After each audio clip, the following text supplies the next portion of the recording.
Okay, we're going to get our new belt to go on. Sometimes it's a little hard to get them to go over. Lined up. Release.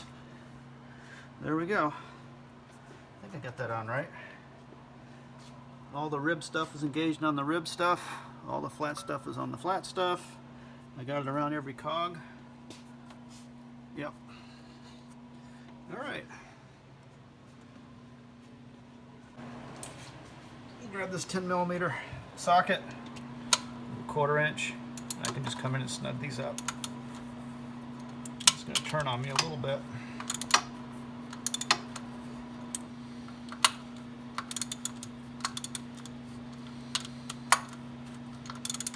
And I've got a little bit of a trick for this.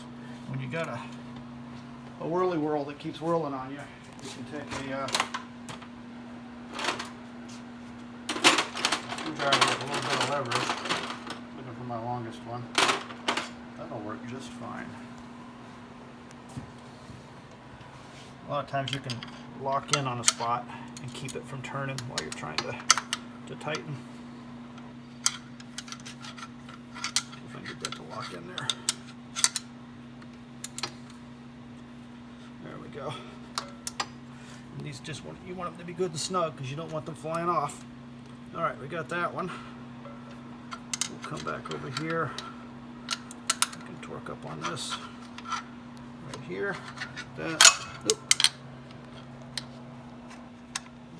Depending on how those bolt heads are turned, it's gonna move on me a little bit while I'm trying to do this. I can get it to line up a little better.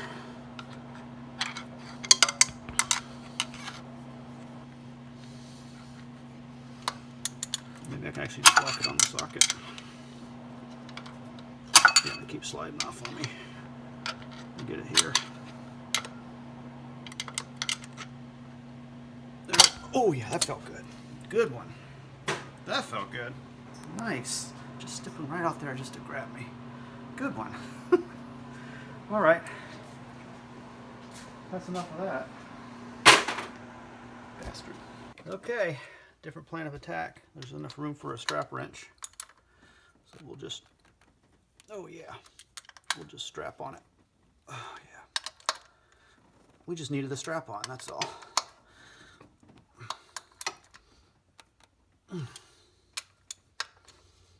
You know, again, we just want these on good and snug because you don't want them coming off.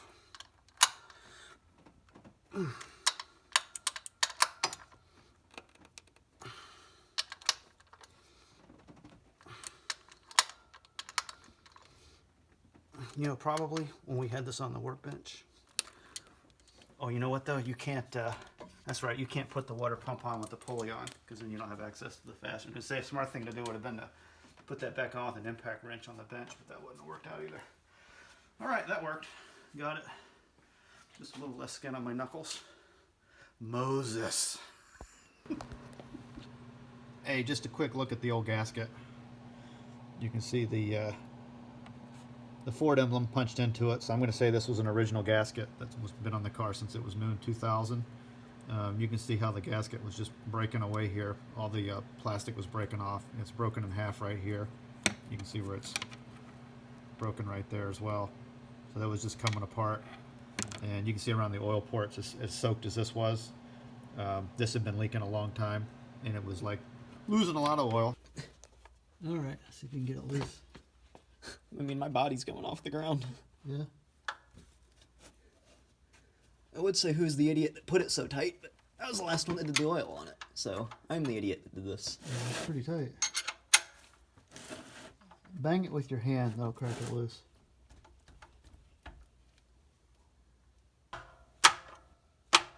There we go. Got it? Yeah. Yeah, it's been a lot easier if the thing was up on ramps. Not really a good place to grab it, but we're just going to be lazy. I think it's kind of rainy out there anyway. I don't want to deal with backing it out, get the ramps and all that crap.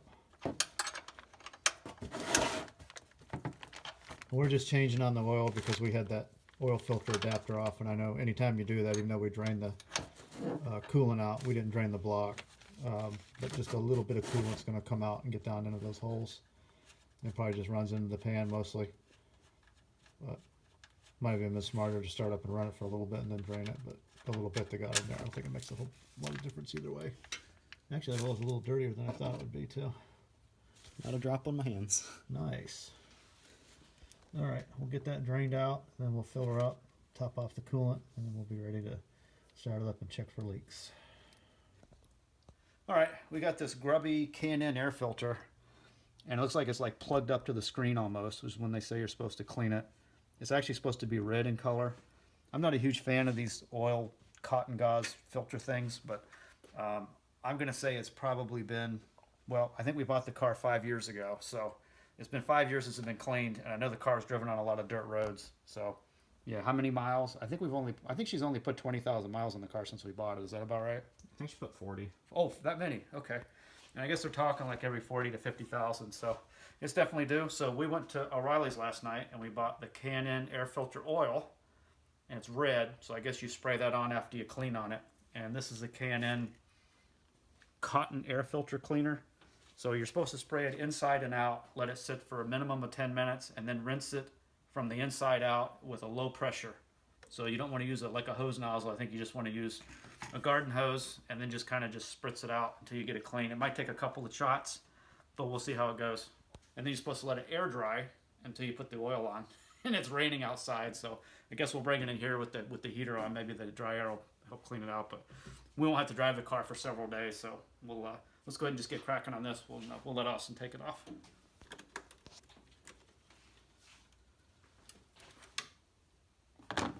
Just whip that right off. It comes out pretty easy. Oh yeah. All right. Oh, that was easy. Let's see how grungy this thing is. That's pretty nasty. Let's see what the inside looks like. The dirt actually made its way to the inside. Actually, the inside doesn't look bad. But it's like if we take a flashlight, shine a light inside it. We got a light under here. Stick that inside the bucket. And I can see light through it, which isn't bad.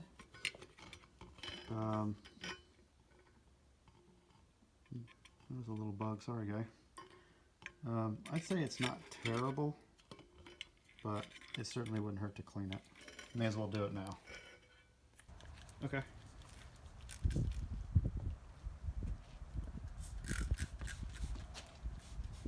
Ooh, I'm like right downwind of that stuff. Ooh, brutal.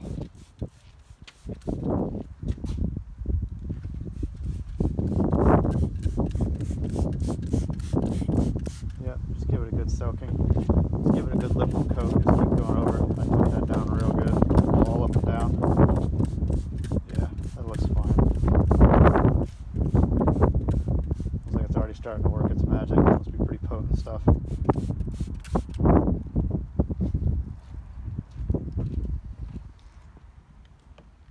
Got it pretty good. Yeah, we'll just we'll let that sit for 10 minutes. We'll come back and we'll give it the rinse-a-roo. All right, so we already got our filter screwed on, our new one, and it's the same frame as the one we took out. Yep, PH2. Get our drain plug in. We examined the plug. It's probably the original plug, and it's just got like a rubber washer built into it. It hasn't been leaking. It's probably due. Maybe we'll change the oil one more time before we go. You know, if we get a chance, we ought to put this thing up on ramps outside when the weather clears up, maybe tomorrow. We ought to simple green that steering rack and all this undercarriage and blast it off. Get this coating of oil off of it, clean it up a little bit. It'd be easier to check it for leaks after that, because it's a mess. I'll tell you what, that thing was leaking everywhere, wasn't it? Yeah. Whew. That thing had more leaks in it than a James Comey investigation.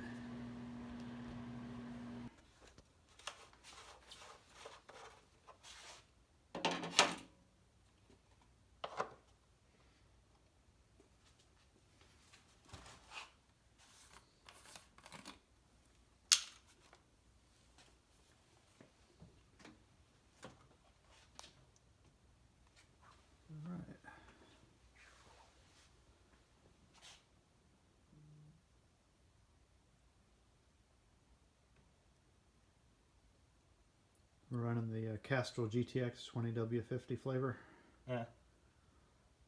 You know, on the flat tappet cars, I run diesel oil, usually the what is it, 15W40, and I think on the Duster when I broke in that new lifter on it, was that earlier this year? We do that. I think we did that in last December, right? Like a year ago.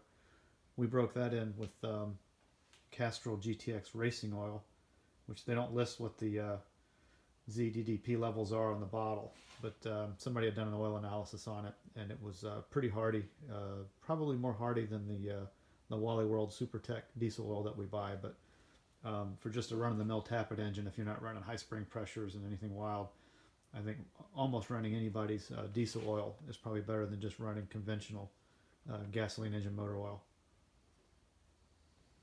But on an engine that has roller lifters, it's not really that critical. All right, just drink that right up. Good deal. Okay, we gave it 15 minutes according to my dive watch timer.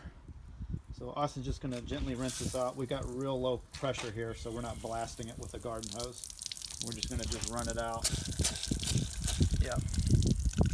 I'm going to rinse it out from the inside. And it looks like it's coming out okay. I don't know if that's enough pressure. Maybe, maybe not. Well, see if it's running out the other side when you spray it through. See if it blasts through okay. Oh yeah, that's working. That's fine. It just has to run through. See how it's cleaning it up. Still looks like it's got like a bunch of grit and stuff stuck in it. It's kind of nasty. I know you're not supposed to use compressed air to clean them. We're doing it the right way. But I think we're going to need to douse it a little more. I think we need to give it one more application.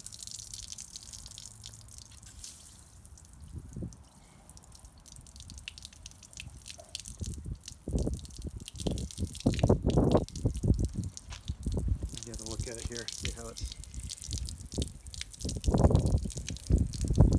Actually, that doesn't look bad.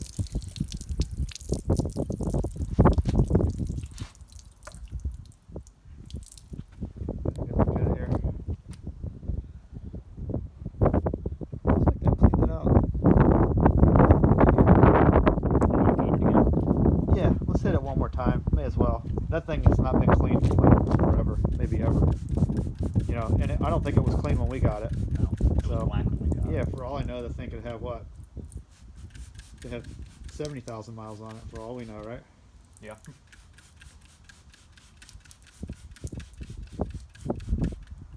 Yep, suck that thing down really good.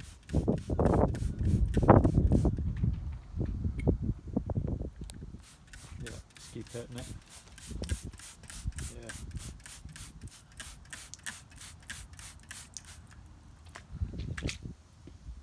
Yep, it'll come right around. Let's see how long this one's been around. It's had some treatment. The chrome's kind of rusty. I know this thing was parked by the beach for several months. Last year before. Yeah. Didn't do that any good, but that's not going to affect its performance. You can't even see it when it's on. So we'll let that sit. We'll reset my timer. I'm gonna take it back around. We'll set that right there, 0, and when we'll let that go at least 15, maybe 20 minutes. We'll come back and we'll rinse it out one more time. Oops, this is leaking. All right, we ate lunch, so we went 25 minutes. So let's give this one more rinse-a-roo so we can get all this crud out. Oh yeah, that's it. Just had to give it a really liberal dose.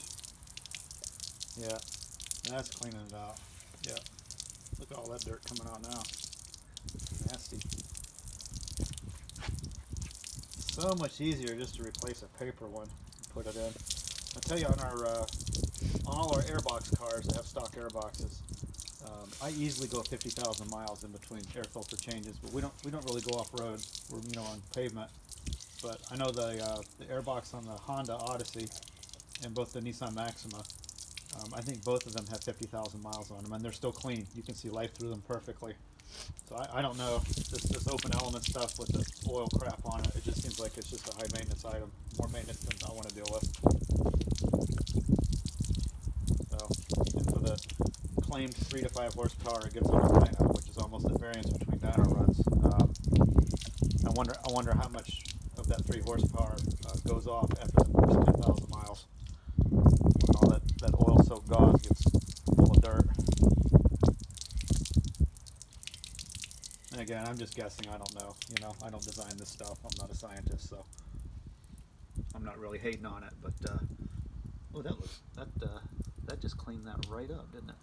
That brought that back. Okay. Still a little bit of dirt coming out, but it's coming out pretty clean now.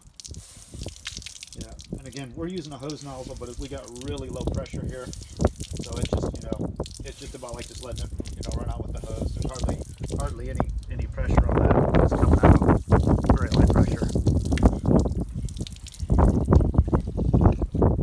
I know you're not supposed to blast them if you can damage the element. All right, that's looking good. We're coming in here and taking the brake caliper bolts off, and I'll tell you why in just a second when Austin gets that one out.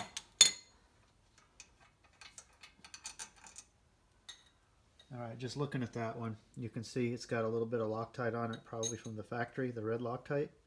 Well, when we took the brake caliper apart on the passenger side, one of the caliper bolts was actually missing. So we didn't have time to go run around to the wrecking yard and go get one or do whatever when we did this. So we went to O'Reilly's, and they had brand new caliper bolts, which, well, bolts we're going to use for calipers, you know, probably grade 5 or grade 8 like it came with.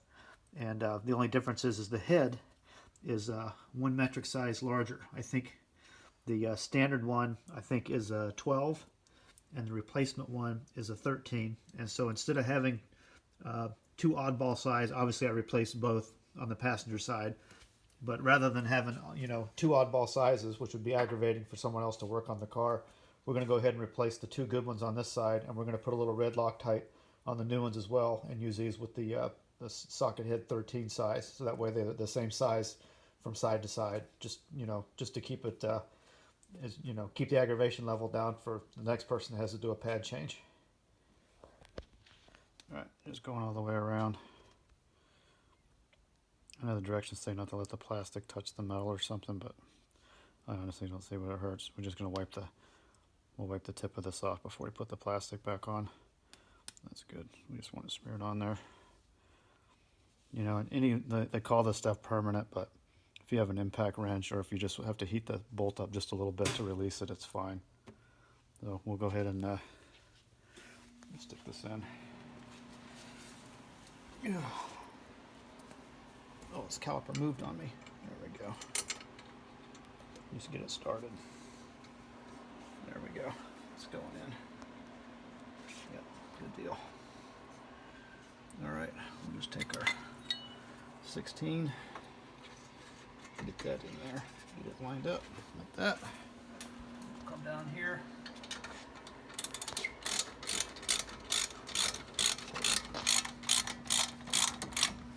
And I know it just says like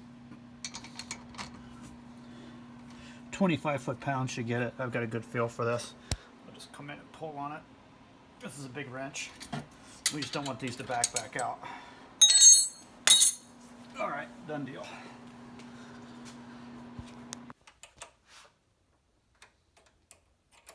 Since the battery's going on 4 years old, I think it's May of 18 we got it. I thought there was a date on there. I think this is covering it up right there. Yeah, May of 18. In Florida, after a battery's 3 years old, it's on borrowed time, and we've rarely had a battery go over 4. So we bought the exact same battery. It's another Wally World Everstart. We picked it up last night, and we're just going to take this one out and replace it, and we'll just, it probably will end up getting replaced in the next 6 months anyway, so when it's down there in Florida, and it's in the hands of people who aren't mechanically inclined, it's just going to complicate it, so what we're trying to do is buy this car as much trouble-free time as we can. We're hoping she'll get the next 2 years or so out of it. And you can see how that's starting to sulfate. That's when you know it's the beginning of the end on a battery, whether you got those felt washers on it or not, which it didn't have. We just cleaned these up just a few weeks ago. You see how they're starting to go. This thing sat quite a bit over the last year, and yeah, I think we're going to come in and take that off as well. We're going to have to, and I know the battery got flattened a couple of times, and that's the worst thing you can do for just a standard lead-acid battery, is let it get low. As soon as it starts getting below 12.45 volts, the plates in the battery start sulfating, and then the battery starts to die. So actually, before we take the battery out, I was just kind of curious what the volt reading is. We'll do that too. We can do that if we take it out as well. But I'll bet you anything is probably setting below 1245. And we've taken it out and driven it enough that it should have been charged. But they'll go down pretty quick overnight when they're starting to die off. Just real quick, we're just going to come in and take a voltage reading. You see that's a 1232. A marginal battery is 1245. A battery fully charged overnight should reach close to 1265. So yeah, that battery is dying. And so we're just, instead of just waiting for the inevitable to happen, which would probably happen on the 800-mile trip halfway between Alabama and Florida, we'll just go ahead and just end it. We'll just put a new battery in.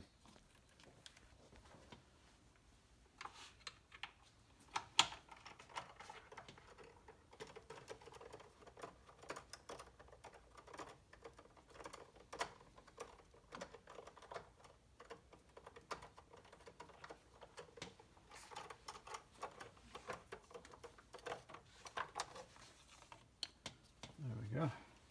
Get that out. Unfortunately, they don't put go handles on a lot of these batteries anymore. The lever, the ears are there for it, but for whatever reason, they choose not to do it. But it's got a nice plastic tray. This area right down here, I put grease over it. That's a new fastener I put in a while back because I know the battery acid likes to corrode on that stuff. As a matter of fact, maybe we ought to wipe that off and look at it, see how it's doing, and we'll reapply the grease.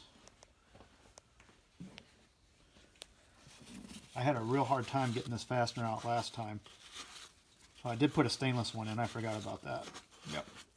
There's stainless underneath there. But I've had the stainless ones dissolve too. That was a real chore getting that other one out that was rusted in half before. That was awful. So I'm just going to take and put a little more grease on it, and we'll just continue to preserve on it.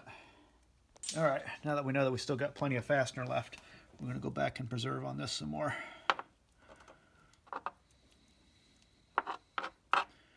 Yeah, put a nice big old blob of grease there. And that does wonders to keep that fastener from dissolving. Kind of bring it all the way around so any acid that tries to leak past it doesn't also dissolve the threads below it. That's good. All right. Oh.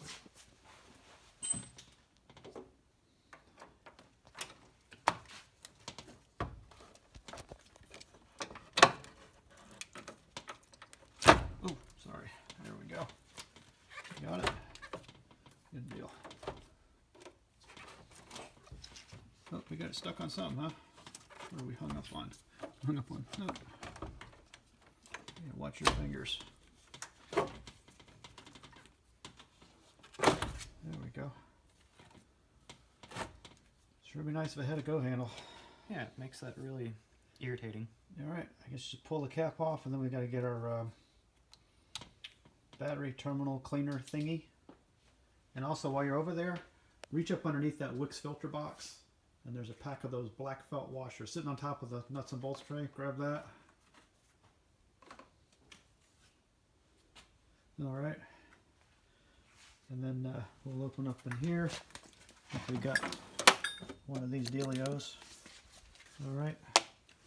And we'll just we'll clean on that.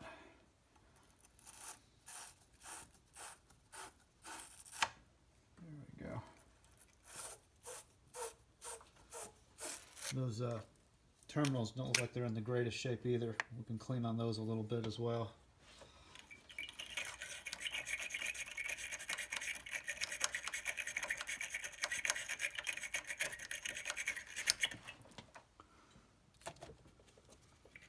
Old school is to put a little a little grease on those terminals too, and then just kind of move them around as you tighten them to displace the grease so you get a good contact. And then the grease kind of helps keep the terminals from getting corroded. But we'll skip that step. We'll just do the felt washers. Some people have a different school of thought on that. Some say the grease can cause a decrease in conductivity. I've never found that to be the case. But on a fresh battery that's not going to be leaking past the post or sulfating on you, that's not going to be an issue. And then we're just going to put these protector washers on here, put those over each post, and that does cut down on the corrosion somewhat. You know, they used to have a positive and negative side, but now they just make them the same color. I'm not sure what the deal is there. But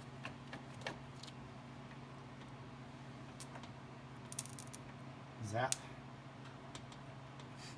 Moses. All right, you got that. You just got to just tighten down on the terminals. This has got one of those, or had one of those stupid subwoofer systems in it or something. I think the kid took the speakers out when he sold it to us or something, but it's still got this big heavy cable thing with this cast aluminum clamp with an Allen screw thing. Just sucks. And if I had time, I'd change that out as well, but we cleaned it up good. There's still enough meat left on it, I think. Hopefully we can tighten down on it. But that just looks like a problem to happen later.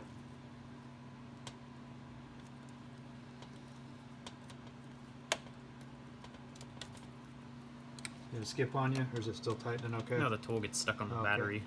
Alright. It just looks like it wants to strip out on you. But there's enough meat on that. A pair of mini vice grips will get that off if need be. Alright. Just don't strip it out. No, the side of the tool is getting stuck on the battery. No worries. We'll just give that a wiggle and see if it tightens. You get that good and tight. That's good. Okay. Snug down on that one. Put our battery retainer thing back in. And alright, I think that's about the last thing we're going to do for this thing, except for maybe a wash and wax. Sure would be nice if we found a spare tire that was less than 28 years old, but I'll take it over no spare. Well, I tell you what, that one over there, I've never seen a tire do that inside a tire well. And I remember putting air in this 5 years ago when we bought it. It was not like that. But I was giving this to once over. I remember I was in the other video I was saying they got pony written on them, and there's the white ink left from when it said pony on it. It means pony car, so they can identify that spare at the factory for a Mustang. And the paints wore off, and I was kind of looking at the shoulders here, and I can see where the shoulders are etched a little bit.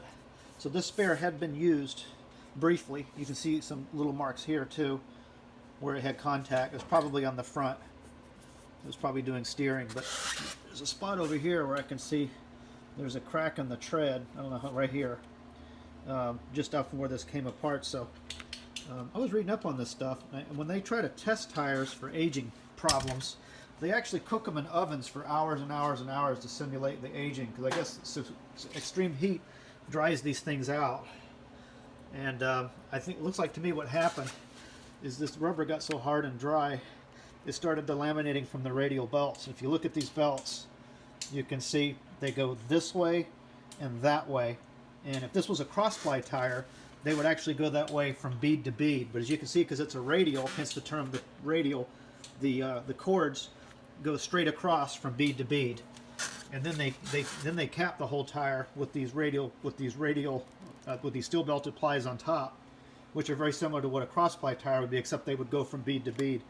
The problem with steel is they have to copper plate it. I don't know if you can see the copper plating on them, because rubber doesn't adhere very well to bare steel. So the other problem they have is when they cut these belts at the factory, the ends are bare steel on the very end, and that's where they have a tendency to delaminate first as they age, and it's right on the shoulder where they flex. So this tire could have got used when it was kind of getting older, and maybe that kind of just loosened up the plies, but you can see where the rubber just let loose. You can see over here where it's, you know, still adhered like it should be over here a little bit, but it just got dry and it just let loose. I actually read of some Ford pickup trucks, which I guess they have a larger temporary spare, maybe a full size one they're actually stowing in the cab, and those tires were exploding when they were, I think, less than 10 years old, and they were actually blowing the windows out of the cabs. That'd be a fun thing to happen while you're sitting in the truck when that happens, right? Probably blow your eardrums out. What are we doing over here? Oh yeah. All right. I think we have probably done, well, we've done all I'm going to do, both effort-wise and pocketbook-wise. My back is killing me. So we got all new pulleys, new water pump, or not pulleys, new idlers, new water pump. The alternator is less than a year old. It's got a brand new battery, oil change, new ball joints. The brakes were replaced in the last year. These awesome bullet wheels that are on the car are not factory to it. They had those chrome 5-spoke wheels with a little hubcap in the center, and all the chrome had peeled off of them because Ashley stayed by the beach for a while down in Florida and finished those wheels off. They were junk anyway when we got it. And for her Christmas present, was it last year? It was last year, wasn't it? A year ago. It'd be a year ago this month, basically. I scored a set of NOS bullet wheels on Craigslist, and they were off of Highway 99, which is like 20 miles from here. I can't remember the name of the little area it was in, but it was out in the middle of nowhere. And the guy actually brought the wheels out on a front loader on a tractor because the driveway was so long. He said, you might get stuck. So we met him at the end of this driveway. And it was really reasonable, wasn't it? They were still in the boxes. The story was they came... what was the story on that? They came and a guy had bought a car brand new, right? And then he bought custom wheels. Yeah. And put the original wheels. I don't think the car had 100 miles on it. And he put those in the box and just left them in a barn. And the guy had sold the car, many years ago already, right? Because these wheels have been out a while. And I got out, for $300. And then I went to Wally World and got a set of these, whatever these tires were. And they're actually not bad. I don't remember what they call them. Westlakes. It's kind of an off-brand tire. But they're nice and round and they balanced out good. So I think for like... I think it was less than 300 mounted and balanced for the tire. So I think we actually had less than 600 in the rolling stock. So it got fresh rubber and wheels at Christmas time last year. And we put a new fuel pump on it when we bought it 5 years ago because it quit running. The pump stopped. So I'm just trying to think of anything else that can go wrong with this car that would be major. I mean, I know the radiator's got some age to it. Assuming it's original as well. And I know these clamps are original, but I changed on these hoses 2 years ago, so the hoses are basically new. And I guess whoever had the intake done, they did change on those hoses when they did that out. Those are still fresh. Those are in really good shape. So yeah, I don't think there's a whole lot more we can do other than we're going to oil that old K&N filter. We're going to get that dried off. I'm just shining the light through it, keeping in mind it's still wet. But that looks good now. Of course, there's a lot of little bugs and crud in there. Not a huge deal. And when that dries off, I think maybe we'll just tamp it out a little bit. We'll get those out. We'll re-oil that. And that'll be good to go for another 50,000 miles or so. Probably longer than she'll have the car, hopefully. We're going to start it up, and then we're going to back it out to get it up to temperature to get the engine block to suck the coolant in. It's really cold out there, so as soon as we start it, we're going to open the door and back it out, close the door back down so we don't cold soak the garage.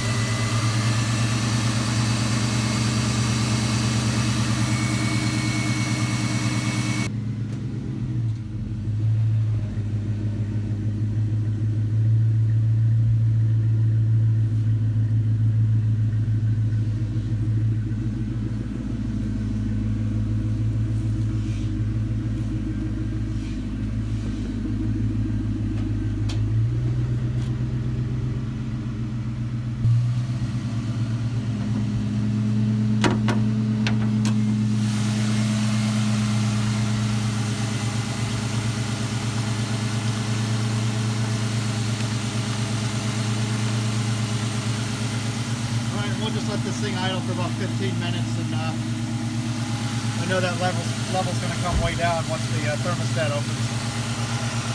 It'll take a minute for it to get warm.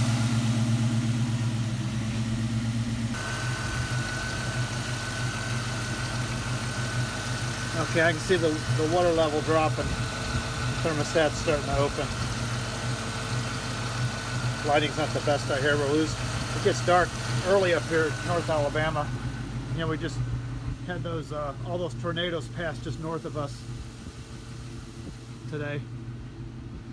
We're kind of lucky, but it is cold out here. It's like 42 out here right now. Brutal.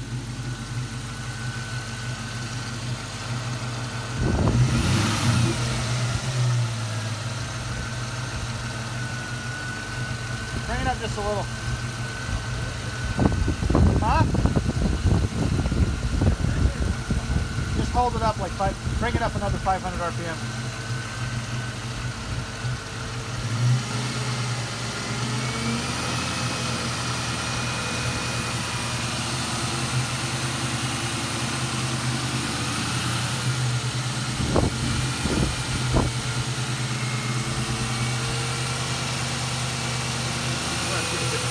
That should be opening. Yeah, there it goes. Sucking it into the engine block. Good deal.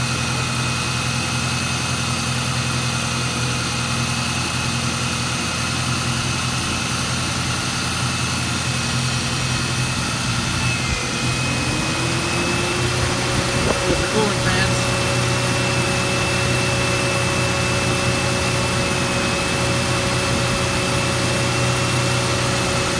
Right down. Oh, there it goes. It's emptying the tank. I'm going to start adding some. You know, it's like 42 out here, and we just took this out of the garage. This actually, just from the garage tip, this is warming my hands. But you can see it sucked the tank all the way dry. The thermostat's open. So we're just going to go in and just top this off.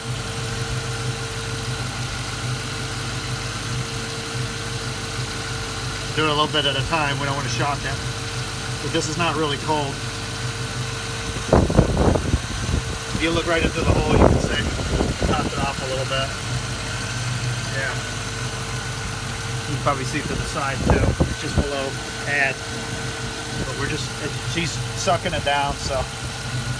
We just turned the heater on too. Make sure we're circulating water through the heater. But I think on these cars, I don't think they have a heater valve. I don't think they use those anymore. I'm not sure it makes a whole lot of difference to run the heater or not. But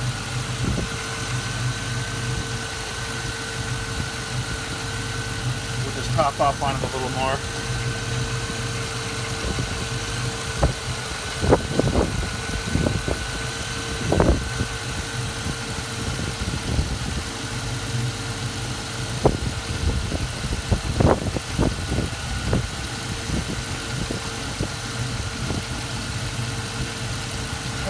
We'll see if it sucks a little more down, but it's pretty much up to temp.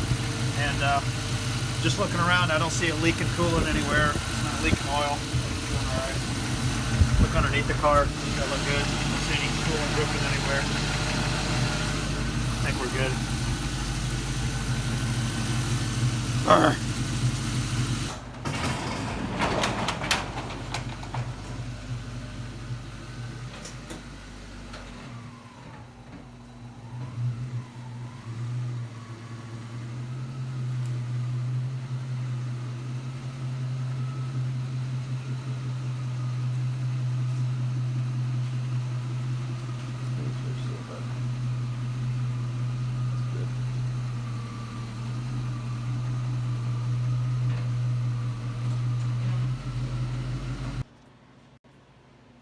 Alright, we ran it about 20 minutes outside in the 40s, and it was enough to open the thermostat. So, I think that looks just fine. I'm just giving the once over everywhere. I don't see, everything looks dry around the water pump. That looks great. I don't see any puddles. Just going down underneath real quick. Oh, yeah. Of course, we didn't get a chance to rinse anything off, but that oil filter adapter, it looks really dry. There's nothing running off of that now. All the hoses look good. Everywhere I disconnected stuff, it looks fine. So I think we're in good shape. Alright, let's see what we got here. Oh, that looks way better. Oh, look at that. Now you can see light through it. Way better. That's ready to be oiled.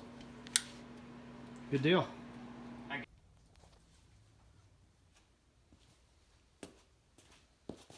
We're just going to oil this filter now. We bought one of those filter recharger deals. I guess the oil's dyed red so you can see what you're doing. And he's just going around just trying to give it a uniform coat. You just want it just a uniform red.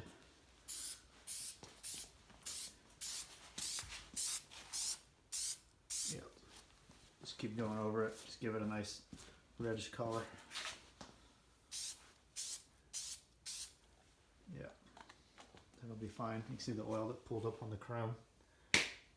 So we just have to give that a little bit of time for the oil to soak in. It looks a little weird the way the light's hitting this, but it actually looks really good in person. Maybe we'll get a better picture of it in the daylight tomorrow. All right, we got the filter back on. That looks really good. Yeah, that looks good. Nice and clean.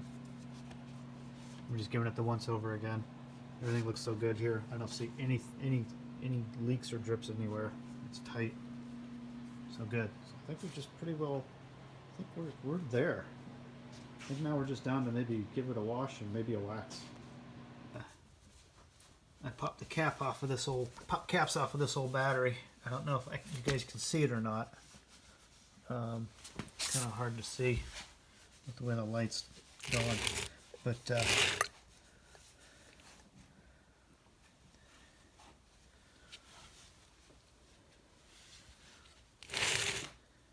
couple of these cells are noticeably low on electrolyte, and that's usually a bad sign when the battery starts getting older.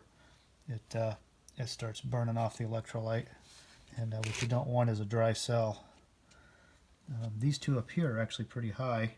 This one on the end is very low. In fact, the plates are almost exposed. It's getting so low on this one right here. Yeah, real close to having exposed plates on that one. In fact, it's below the.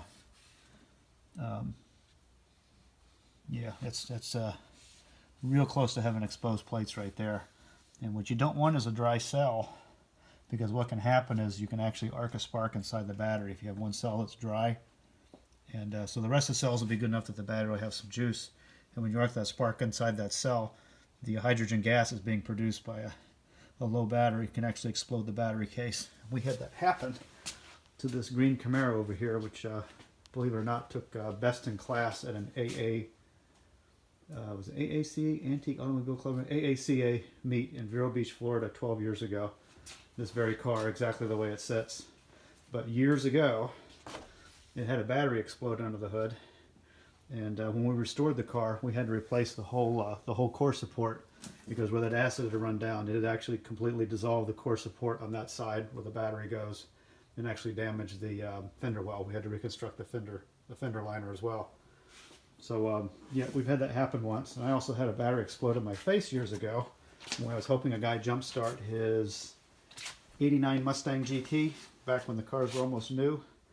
And as I was hooking up the cables to jumpstart the car, he turned the key and arced a spark, and the battery blew up right in my face as I was hooking up the cables. So I got to spend the night in the hospital with a Morgan lens in my eye. So if you guys wonder what a Morgan lens is, look that up. And that's a pretty gruesome thing to have to go through. Anyway, signing off.